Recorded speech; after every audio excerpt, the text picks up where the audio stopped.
ఈ మీడియా సమావేశం యొక్క ముఖ్య ఉద్దేశం ఏమిటంటే 2 రోజుల క్రితం మా నాయకుడు Nellore city YSR Congress party incharge Shri Parvathireddy Chandrasekhar Reddy గారు రెడ్ క్రాస్ చైర్మన్గా రాజీనామా చేస్తూ ఆయన ఎందుకు రాజీనామా చేయాల్సి వస్తుంది, ఆయన రాజీనామా చేయాల్సి వచ్చిన దానికి కారణాలు ఏమిటి అని ఒక ప్రెస్ మీట్ ద్వారా మీ అందరి సమక్షంలో ఎంతో హుందాగా, ఎంతో ఎవరిని కూడా కించపరచుకుంటా ఎంతో హుందాగా ఆయన మాట్లాడుతూ దానికి దారి తీసిన పరిస్థితులను వివరిస్తూ ఆయన రెడ్ క్రాస్కి ఆయన చేసిన సేవలు కావచ్చు, రెడ్ క్రాస్లో ఆయన చేసిన అభివృద్ధి కార్యక్రమాలు కావచ్చు, అవన్నిటిని వివరిస్తూ ఆయన వల్ల ఆయన ఇబ్బంది పెట్టే క్రమంలో రెడ్ క్రాస్ అనే ఒక సొసైటీని ఇబ్బంది పెడతారేమో, దిగజారుస్తారేమో, రాజకీయంగా ఇబ్బంది పెడతారనే ఉద్దేశంతో ఆయన హుందాగా రాజీనామా చేస్తూ ఆవేదనతో ఆయన ఆ రోజు రాజీనామా చేస్తే ఎక్కడ మా నాయకుడు చంద్రశేఖర్ రెడ్డి గారికి ఒక పొలిటికల్ మైలేజ్ ఇప్పటికే బాగా ఎక్కువ జనాల్లో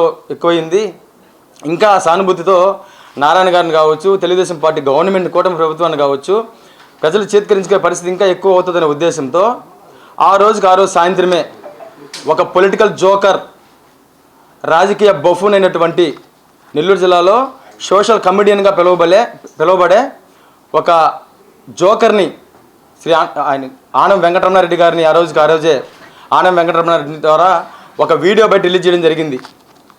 ఆయన మాట్లాడుతూ కనీసం ఎవరి గురించి మాట్లాడుతున్నామా అనే ఒక ఇంకిత జ్ఞానం కూడా లేకుండా, చంద్రశేఖర్ రెడ్డి గారు ఒక రాజకీయ నాయకుడు మాత్రమే కాదు, ఒక సీనియర్ విద్యావేత్త కూడా, ఎంతోమంది పిల్లలకి ఆయన చదువు చెప్పిన వ్యక్తి, అలాంటి వ్యక్తి గురించి మాట్లాడుతూ కనీసం ఏం మాట్లాడుతున్నామని సోయ కూడా లేకుండా జుగుప్సాకరంగా అతి నీచంగా ఆ రోజు మాట్లాడడం జరిగింది.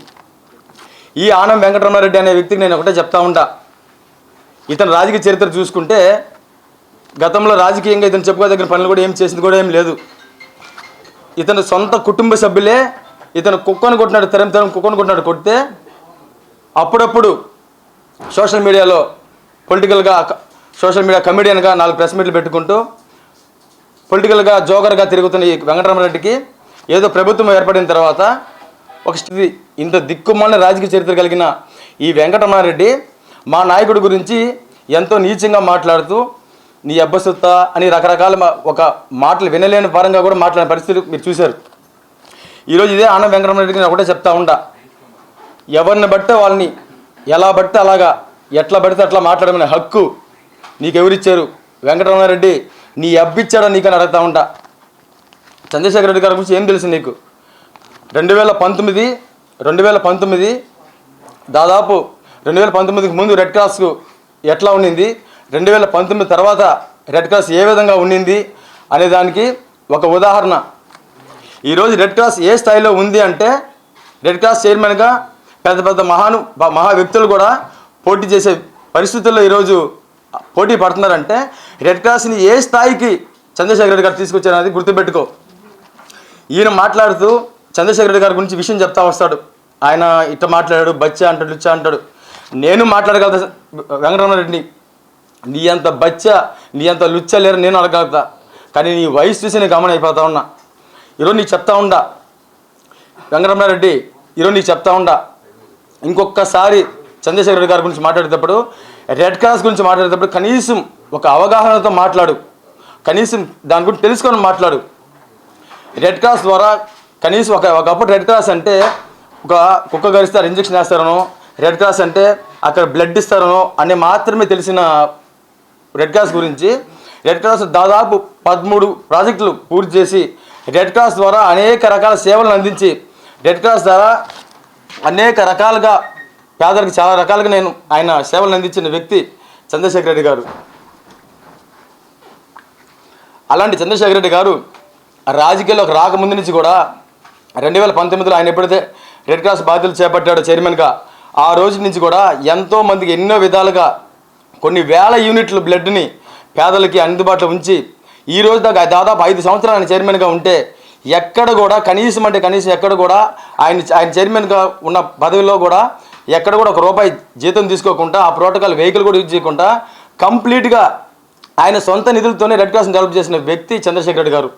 అలాంటి చంద్రశేఖర్ రెడ్డి గారి గురించి అవాకలు చవాకలు మాట్లాడుతూ నీ నీచమైన భాషతో, నీ నీచమైన భాష యాసతో ఈరోజు ఆయన గురించి మాట్లాడుతూ నారాయణ గారి దగ్గర మెప్పు పొందాలనో లేకపోతే నారాయణ గారి దగ్గర ఇది చేయాలనో నువ్వు ఇదవుతూ నేను వరస్ట్గా మాట్లాడావు ఆ రోజు, దిగజారి మాట్లాడావు వెంకటరమణారెడ్డి.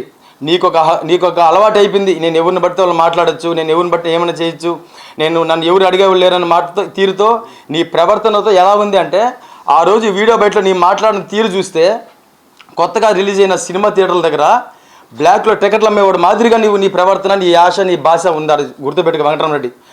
నీ గురించి ఇంతకంటే నేను ఎక్కువ మాట్లాడితే మా స్థాయిని దిగజార్చుకున్న వాళ్ళు అవుతామని నీకు తెలియజేస్తూ, ఇంకొకసారి చంద్రశేఖర్ రెడ్డి గారి గురించి కానీ వైఎస్ఆర్ కాంగ్రెస్ పార్టీ నాయకుల గురించి కానీ ఎవరి గురించైనా మీరు మాట్లాడేటప్పుడు నీ నోరు అదుపులో పెట్టుకుని, నీ ఒళ్ళు అదుపులో పెట్టుకుని నువ్వు మాట్లాడితే బాగుంటుంది.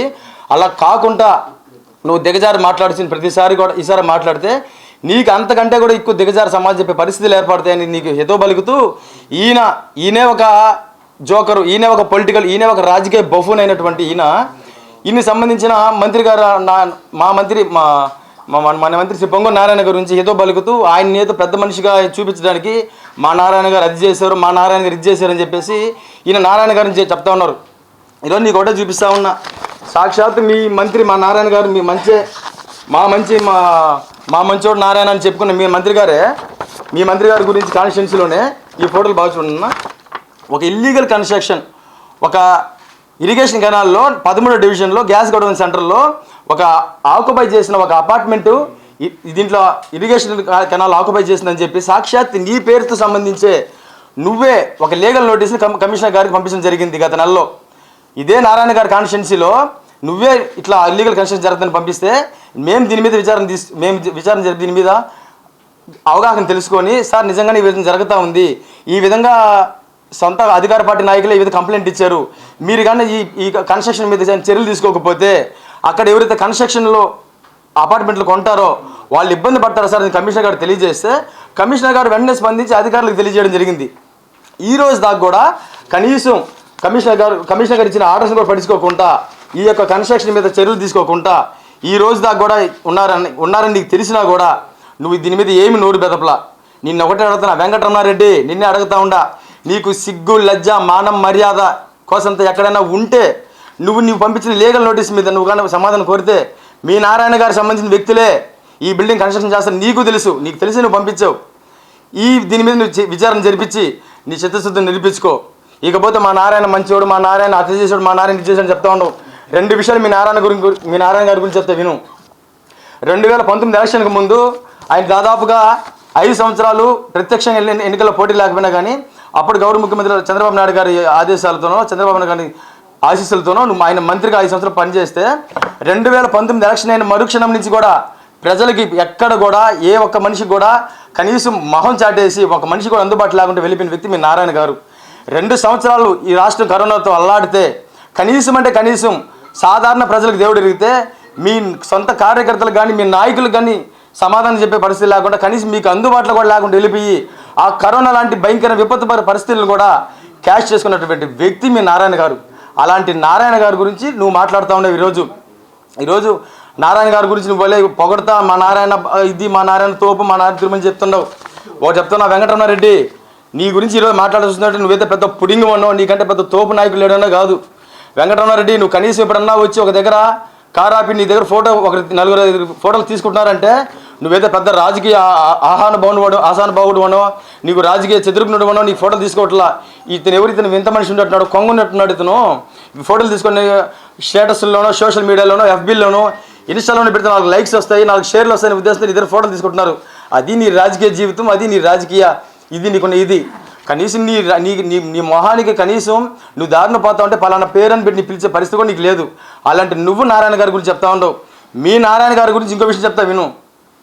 మొన్న జరిగిన 2024 ఎలక్షన్లో కార్యకర్తలు ఎంతో కష్టపడి, కార్యకర్తలు కావచ్చు మీ పార్టీ నాయకులు కావచ్చు ఎంతో కష్టపడి మీ జెండా మోసి మీ పార్టీ విజయానికి నారాయణ గారి గెలుపు కోసము ఈరోజు ఆయన గెలిపిస్తే దాదాపు 72,000 ఓట్ల మెజార్టీ ఆయన గెలిపిస్తే ఓట్లు గెలిపి అయిపోయిన తర్వాత ఆయన గెలిచిన తర్వాత ప్రభుత్వం ఏర్పడిన తర్వాత కార్యకర్త పోయి ఆయన సాయం అడిగితే నువ్వు ఏ డివిజను, నీ డివిజన్లో ఎన్ని ఓట్లు ఇచ్చాయి, నీ బూత్లో ఎంత మెజార్టీ వచ్చిందని మెజార్టీ ఓట్లతోనూ పర్సెంటేజ్తోనూ కొలమన్నలో కొలిచే నీచమైన సంస్కృతి ఉన్న వ్యక్తి మీ నారాయణ గారు.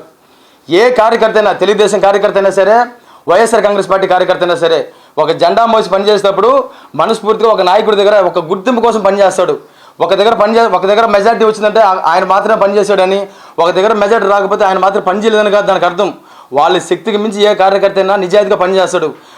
గెలిచిన తర్వాత కార్యకర్తను గుండెలు పెట్టుకొని చూడాలి కానీ ఓట్లను బట్టో, ఓట్లు వచ్చిన మెజారిటీని బట్టో, పర్సంటేజ్లను బట్టో ఇట్లా కొలతలు పెట్టి మనిషిని అవమానించే విధంగా నీ ప్రవర్తన ఉందని చెప్పి నేను కాదు, మీ నారాయణ గారు ఈ విధంగా మాట్లాడుతున్న నేను కాదు, సాక్షాత్తు తెలుగుదేశం పార్టీ నాయకులు కార్యకర్తలే ఆవేదన వ్యక్తం చేస్తూ ఉన్నారు. అలాంటి నారాయణ గారు ఈరోజు మా పార్టీలో గెలిచిన కార్పొరేటర్లని కొంతమందిని సంతలో పశువులు దోలుకుపోయేసి వాళ్ళని అందరిని మెక్కించి మీ పార్టీ జెండా మోసిన కార్యకర్తలు కావచ్చు, మీ పార్టీ జెండా పట్టుకుని తిరిగి మీ వెనకాల మీ గెలుపు కోసం పనిచేసిన కార్యకర్తలు కావచ్చు, అవమానపరంగా వాళ్ళని చూస్తూ ఉంటే మీరు సాక్షాత్ కాన్ఫరెన్స్ కాల్లో మీరే మాట్లాడతారు. కార్పొరేటర్కి మీరు విలువ ఇవ్వాల్సిందే ఎవరైనా కానీ, అది ఎవరైనా మీకు ఇష్టం ఉంటే ఉండండి, కష్టం ఉంటే పోండి అని చెప్పి నువ్వు సాక్షాత్ నువ్వే మాట్లాడుతున్నావు. ఇంతకన్నా దిక్కుమాలిన రాజకీయ నాయకుడు ఈ భూమి మీద ఉన్నారని నేను ఒకటే ఆడుతున్నా. మీ మంత్రి నారాయణ గారిని కావచ్చు, ఈ ఆన వెంకటరమణ గారిని కావచ్చు. ఒకటే గుర్తుపెట్టుకో, ఈరోజు వ్యత్యాసం ఎలా ఉందో నేను చెప్పక్కర్లా. కరోనా టైంలో కష్టకాలంలో ప్రజలను వదిలిపెట్టేసి వెళ్ళిపోతే వదిలిపెట్టి వెళ్ళిపోయిన నాయకుడు మీ నాయకుడు నారాయణ గారు అయితే, కరోనా కష్టకాలంలో రాజకీయాల్లో లేకపోయినా సరే ప్రజలకు అండదండలు అనిపించి అన్ని విధాలుగా సహాయ సహకారాలు అందించే వ్యక్తి చంద్రశేఖర్ రెడ్డి గారు. ఆ రోజు ఏ ఒక్కరు కూడా మీకు అందుబాటులో ఇది లేకపోతే ఎమ్మెల్సీ ఎలక్షన్స్లో ఒక చరిత్ర సృష్టించి, ఉపాధ్యాయ ఎమ్మెల్సీ ఎలక్షన్లో ఒక చరిత్ర సృష్టించిన వ్యక్తి చంద్రశేఖర్ రెడ్డి గారు. అట్లాంటి చంద్రశేఖర్ రెడ్డి గారి గురించి నీ నోటికి ఎంత వస్తే అంత మాట్లాడతావా? నీకు సిగ్గున్నా, నీకు సిగ్గు శరం మాన మరి ఏమున్నా సరే, ఇదిగో నేను ఇంకోసారి చూపిస్తున్నా. నువ్వు పంపించిన ఈ లీగల్ నోటీస్కి సంబంధించి కార్పొరేషన్ ఏదైతే పంపించావో దీని మీద విచారణ జరిపించి దీని మీద చర్యలు తీసుకోమని మీ నారాయణ గారికి చెప్పు. ఈ ఆఫీస్ కానీ వేలాదిగా జనాలు తరలిస్తుంటే చూసి తట్టుకోలేక, ఓర్చుకోలేక ఎక్కడైతే ఆయన రెడ్ క్రాస్ చైర్మన్గా ఉన్నాడో ఆయన ఏదో ఒక రకంగా ఇబ్బంది పెట్టాలనే ఉద్దేశంతో ఆ రెడ్ క్రాస్ని మీరు ఇబ్బంది పెడతారని, రాజకీయంగా ఆ రెడ్ క్రాస్ సొసైటీని దిగజారుస్తారనే విషయంలో ఆయన ఆలోచన తీసుకొని హుందాగా రాజీనామా చేశారు తప్ప మీలాంటి ఉడత ఊపులకో లేదా నీ తాటాకి చెప్పలకు భయపడితే చేయలేదు. ఈ రోజుకి ఎప్పటికైనా గుర్తుపెట్టుకోండి.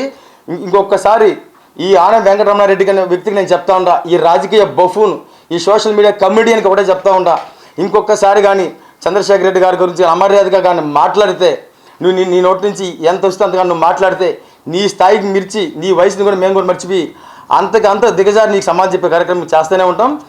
నీ దయచేసి ఎప్పుడైనా సరే నీ ఒళ్ళు నీ నోరు అదుపులో పెట్టుకొని మాట్లాడాలని నీకు ఎదుగు పలుకుతూ ఈ సందర్భంగా మీడియా మిత్రుల ద్వారా నీకు ఖండిస్తా ఉన్నా. Thank you. ప్యానల్ గురించి మాట్లాడు, ఎవరో గెలిస్తే ఏదో చేశాడని మాట్లాడాడు.